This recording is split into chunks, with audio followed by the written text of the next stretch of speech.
If you guys like this kind of information, make sure you go to Patreon. The link is in the description. I do have a podcast on there where I talk about stuff, diet stuff, you know, contests that went horribly wrong, you know, or diets that went horribly wrong, training techniques and mistakes I made in my past and all that sort of thing. So if you're interested in that sort of thing, just go to the link in the description, and anybody that's at tier 2 and above gets access to the Patreon podcast. Train the muscles, not the joints.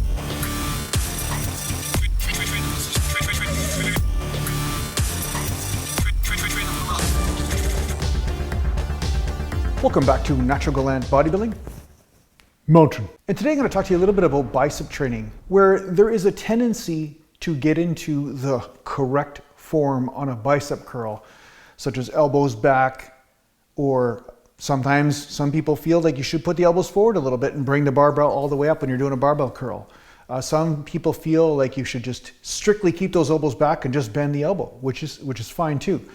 But what I'm going to say is that depending on how you're built, of course, like I always say, this will dictate what the right form is in order to hit certain areas. Now, the bicep, we know, has 2 heads. And Keenan, if that's how I pronounce your name, so Keenan made a comment and asked about the different heads of the bicep and if there's a way of utilizing one head more than another, or if I've ever noticed anything like that. Now, one thing I'm going to say is that when I used to incline curl, and this was before I dislocated my shoulder in hockey and stuff, but when I used to incline curl, I got a lot of results from externally rotating the arms and coming back and then bringing the biceps up. Now, I didn't necessarily bring the elbows forward or anything, but I basically rotated outwards, and therefore I really got this head of the bicep. And I took out a lot of the forearm out of the exercise. Now, of course, a lot of you guys know that my history of playing hockey, I incurred a few different injuries, which changed the dynamics of my training. And this is, you know, can be looked at as extremely frustrating because the body's not functioning the exact same way as it was before. But at the same time, it was incredibly enlightening because I got to see different ways that the body got activated based on a structural shift. So I learned that when some structures change, then obviously form and technique has to change in order to compensate in some way. But something that Keenan said that was very interesting was, is there a way of just really getting more of the external head of the bicep instead of the internal head? And if you have a situation like mine, sometimes getting the internal head means also exploiting the instability of the shoulder, right? So that's why sometimes I'll keep my arms a little bit forward, as opposed to where I used to externally rotate quite a bit when I was doing bicep curls and got a great result. Now I find that it exploits the shoulder movement or the instability in the shoulder. So now I do a little bit more of a internally rotated type of grip or type of exercise when I'm doing the bicep curl and the incline.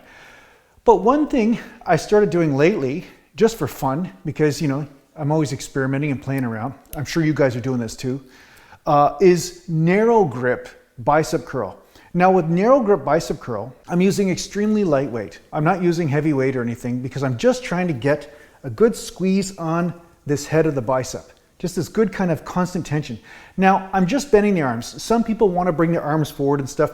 I'm not looking to do that because I want to take the shoulder out as much as possible. And I'm just looking to just fatigue the crap out of that bicep belly. And, you know, I'm getting over 50, 60 reps or so, depending on the weight that I'm using. So I was editing this video and I just noticed something that I didn't include, and that's based on the point that I just made, was that I don't want to include the shoulders, or at least I want to include as little as possible shoulder involvement in the bicep curl. But one thing that I found was that by going narrow in the barbell curl, that the shoulders came in less so than with the wider grip, at least for me. So you may find it to be different, but it's worth a shot, it's worth a try. Try doing the narrow barbell curl if you can, assuming you don't have wrist issues with the barbell curl. Try doing a narrower grip on it and see if you notice that your biceps hit failure and your shoulders get less involved in the movement. Now, because of this, I noticed that I can bring the barbell much higher with less shoulder involvement as well. So I'm not relegated, vindicated, forced, I don't know what the words is, you know the words is in me, I don't know what the words is, but basically I'm not forced to keep the elbows back in order to avoid shoulder involvement like I am with a wider grip on the barbell.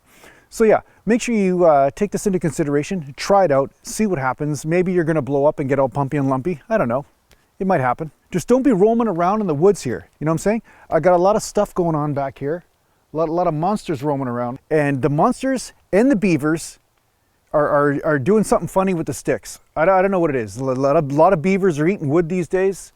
You know, we know the beavers can take a lot of wood, but it is an interesting, different sort of feel just from a grip change. So if you wanted to get a little bit more of the internal head, maybe you do a little bit of a wider grip. Not so wide that you're making it awkward or twisting your wrists and stuff in weird ways, but you do maybe a medium grip. But when you go narrower, you will notice that there's a certain shift in how you feel that exercise, which may help you access different muscle fibers in that area. So through experimenting like this, just from something as simple as grip width, you can actually hit muscles that you never even knew you had, you know, in some cases, right? So that's one of the things that I'm doing right now in my bicep curls, because most importantly, it makes it more fun just to challenge yourself in different ways. But at the same time, I'm also always looking for ways to take the shoulders out of the movement. And by going narrower, I notice my shoulders aren't in the movement quite as much. And that's always an interesting sort of experience for me because of the, you know, the labral tear. So, but anyway, you know, if you want to hit the biceps and if you're struggling to hit the belly of the bicep, try messing around your grip. Go wider, go medium, go narrower, you know, see where you were feeling these things, and don't be afraid to use lightweight just to get a feel for it and just pump through the reps. And then from there, you can start to see what is the most effective range of motion or technique for you at this time. And it could produce pretty big dividends, right? Mountain. And the fact is that the monsters, I don't know, I think from a couple videos ago, they're getting a little creative with what they're doing with the sticks. I'm not even going to get into it, but the bottom line is that, let's just say never buy a secondhand stick off some sort of Craigslist website or something. Only buy authentic sticks from my website. So yeah, I hope this helps you out in your training. Thanks a lot for watching. If you need to get a hold of me, just go to naturalbodybuilding.com. And thanks a lot to the Patreon supporters.